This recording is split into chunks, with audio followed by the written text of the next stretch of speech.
తిరుపతికి first time కొత్తగా వెళ్ళే వాళ్ళైతే ఖచ్చితంగా ఈ వీడియో ఉపయోగపడుతుంది. చివరి వరకు చూడండి. ఆల్రెడీ వెళ్ళేసి వచ్చిన వాళ్ళకైతే ఇప్పుడు లేటెస్ట్‌గా మేము జనవరిలో వెళ్ళాము 2026. సో, లేటెస్ట్ అప్డేట్ కోసం చూడండి. సో, ఎవరైనా సరే అల్టిమేట్‌గా వెళ్ళాలనుకున్న వాళ్ళైనా, ఫస్ట్ టైం వెళ్ళాలనుకున్న వాళ్ళైనా సరే ఈ వీడియో చూడండి. ఈ వీడియో అంతా కూడా ఇదంతా మేము పైకి ఉంటుంది కదా, వెళ్తుంటాం కదా ఘాట్ రోడ్‌లో. సో మొత్తం అన్నీ 7 కొండలు కనిపిస్తూ ఉంటాయి. సో అది రికార్డ్ చేస్తూ చెప్తున్నాను నేను. ఫస్ట్ మనం దర్శనానికి వెళ్ళేటప్పుడు అక్కడ విష్ణు నివాసం దగ్గర బస్సు ఎక్కుతామన్నమాట. ఆ బస్సు వచ్చేసి ఒక్కొక్క బస్సు ఒక్కో రేట్ ఉంటుంది. 2 రకాల రేట్స్ ఉంటాయన్నమాట. ఒకటేమో 90 రూపాయల టికెట్ ఉంటుంది, ఇంకోటి 110 రూపాయల టికెట్ ఉంటుంది. కొండపైకి రావాలంటే ఖచ్చితంగా ప్రైవేట్గా వెహికల్ అన్న తీసుకొని రావాలి. కారో, ట్యాక్సీయో, క్యాబో ఇలా మాట్లాడుకొని అన్నా రావాలి. ఆటోలో అయినా రావచ్చు, నాట్ ఏ ప్రాబ్లం. లేదు అంటే ఖచ్చితంగా బస్సులోనే రావాలి అని అంటే విష్ణు నివాసం దగ్గర బస్సెస్ ఆపుతాయి. విష్ణు నివాసం రైల్వే స్టేషన్ పక్కనే ఉంటుంది. ఇది మ్యాక్సిమం అందరికీ తెలుస్తుంది, కొత్త వాళ్ళ కోసం అయితే చెప్తున్నాను.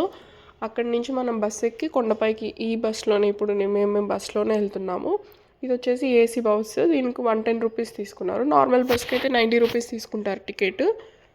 అయితే మాకు ఇక్కడ ఏం ఇన్సిడెంట్ జరిగిందంటే, మేము బ్యాగ్స్ లగేజ్ అంతా తీసుకొని బస్ ఎక్కామన్నమాట. ఎక్కేసి కొండపైకి వెళ్ళేసి దేవుడి దర్శనం చేసుకుందామని వెళ్తూ ఉన్నాము. మామూలుగా ఫస్ట్ కొండపైనే రూమ్స్ తీసుకుందాం అనుకున్నా. ఆల్రెడీ ఆ విషయాలని నేను పార్ట్ 1లో పెట్టాను, చూడండి. ఇది పార్ట్ 2 లాగానే అనుకోండి, కంటిన్యూషన్. అయితే ఏమైందంటే, మేము లగేజెస్ అన్నీ పెట్టాము. ఫస్ట్ అక్కడ సెక్యూరిటీ చెక్ ఉంటుంది అనమాట. మనం తీసుకెళ్లే లగేజెస్ అలానే మనల్ని కూడా మొత్తం అంతా స్కాన్ చేస్తారనమాట తిరుపతి కొండపైకి. అక్కడ పెట్టారనమాట రూల్స్. ఏమనంటే నైఫ్స్ కానీ, గన్స్ కానీ ఇలాంటివి ఉంటాయి కదా, కొన్ని డేంజరస్ థింగ్స్ ఉంటాయి. అవేవి కూడా కొండపైకి అలో అవ్వదు. అక్కడ ఉన్న సిస్టమ్స్ అలానే మిషన్స్ అవన్నీ కూడా పట్టేసుకుంటాయి అన్నమాట.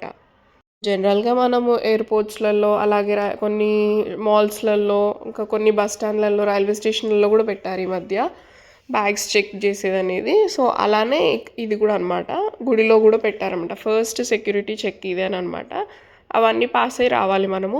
అయితే మాకేమైందంటే, మేము వచ్చేసాము. మా బ్యాగ్ మాత్రం ఒకటి ఏదో సౌండ్ వచ్చిందంట. సో అది ఓపెన్ చేసి చూపెట్టమన్నారు. ఏమున్నాయంటే, ఏమున్నాయి, మన కత్తి ఉందా దీంట్లో, నైఫ్ లాంటిది అంటే, అలాంటివి ఏం లేవు అని అంటే, అది సూట్ కేస్ అనమాట. సో దానికి ఓపెన్ చేసి చూపిస్తే అవి కడ్డీలాగా ఉన్నాయన్నమాట. సో అలా ఇనుప వస్తువులు కూడా పట్టేసుకుంటాయంట. సో ఇలా కూడా జరుగుతుంది. మాకైతే భయం అని కాదు కానీ, ఏం లేవు కదా, ఎందుకు అది అలా చూపించింది అని. ఇంకా తర్వాత ఆ పోలీస్ వాళ్ళే చెప్పారనమాట, ఇదేం ప్రాబ్లం లేదులేండి, అలా వస్తుంది అనేసి అన్నారు. సరేలే అనేసి ఇంకా మేము వెళ్ళే లోపే మా నాన్న ఏం చేశాడు, ఆ బస్సులో బ్యాగ్ పెట్టుకొని కూర్చున్నాడు. ఆ బస్సు వెళ్ళిపోయింది.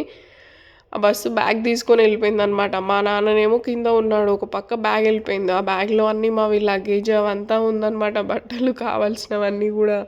దర్శనం టికెట్స్ కూడా బ్యాగ్లోనే ఉన్నాయి. ఇంకా చూడు మా బాధ కాదు అసలు.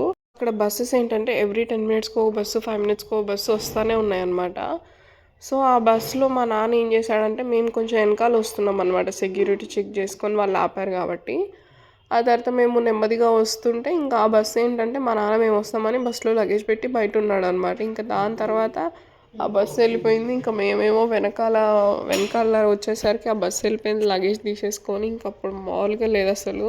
ఇప్పుడు ఒక సినిమా గుర్తొచ్చింది. ఏం సినిమా అంటే, శంభో శివశంభో అని ఒక మూవీ ఉంటుంది కదా, అలా అయిపోయింది అనమాట. ఒక పెద్ద చేజింగే జరిగింది. ఆ బస్సు కనుక్కొని తర్వాత లగేజ్ మళ్ళీ బ్యాగ్ తీసుకునేసరికి అసలు అలాంటి సిచ్యువేషన్ అయితే ఎవరికి రావద్దు అనిపించింది. అంత నరకం అనిపించింది మాకైతే. ఆ 1 అవర్ 2 అవర్స్ బ్యాగ్ వెళ్ళిపోయేసరికి అసలు కొండపైకి వచ్చిందే ఇంకా వేస్ట్. ఆ దర్శనం కూడా చేసుకోలేము, ఈ టికెట్స్ కూడా దాంట్లోనే ఉండి ఇంకా మేము వచ్చి లాభం లేదు కదా. చాలా టెన్షన్ అయితే పడిపోయాము. కానీ ఆఖరికి ఆ దేవుడు దయ వల్ల ఇంకా మేము బస్ డిపో పైకి వెళ్ళిపోయాక బస్ డిపో ఉంటుంది కదా, అక్కడ బస్సు ఆపే దాని దగ్గరికి వెళ్ళేసి వాళ్ళని ఇది విషయం అని చెప్తే ఇంకా వాళ్ళు మళ్ళీ దాని ట్రేసింగ్ది డీటెయిల్స్ ఇచ్చారు. సో అక్కడి నుంచి మళ్ళీ మా వారు ట్యాక్సీ బుక్ చేసుకొని ఇంక మళ్ళీ అక్కడి నుంచి క్యాబ్ వెళ్ళేసి తీసుకొని ఇంకొచ్చారు. ఫుల్ టెన్షన్ అయిపోయింది అసలు.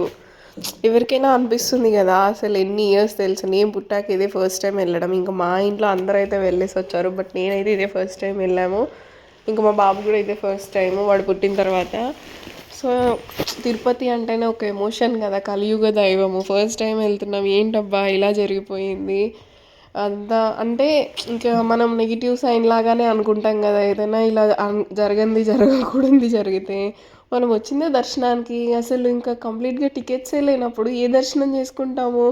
వచ్చిన దారి ఎళ్ళిపోతాం. అదేమన్నా నార్మల్ గుడియా? సరేలే ఎలా అయినా సరే దర్శనం దండమైనా పెట్టుకొని పోవడానికి కాదు గదా! సో, అక్కడ మాత్రం మీరు కూడా జాగ్రత్తగా ఉండండి. లగేజ్‌తో పాటే మీరు ఉండండి. ఫ్యామిలీ వెళ్తే ఖచ్చితంగా అందరూ కలిసే ఉండి, కలిసే ఎక్కండి లగేజ్‌తో పాటు. సో, బస్‌లో మీరొస్తారు గదా అని మాలాగా మిస్టేక్ చేయకండి. తప్పిపోతాయి అన్నీ గూడా. చాలా తారుమారైపోతుంది ఒక్క క్షణంలోనే. కొండపైన రూమ్స్ అయితే కావాలంటే ఎర్లీ మార్నింగే ఎళ్ళాలనమాట. మార్నింగ్ 5-11 వరకు ఇస్తారంట rooms. 50 rupees rooms, 100 rupees rooms. So, మేమైతే ఈవినింగ్ ఎళ్ళాం కాబట్టి మాకు రూమ్స్ దొరకలేదు. సో, కొండ కిందనే మేము ఇంకా విష్ణు నివాసం అపోజిట్ లైన్‌లో అక్కడ తీసేసుకున్నామనమాట రూము. మాకైతే అరౌండ్ 1700 అలా పడింది రూమ్ కాస్ట్.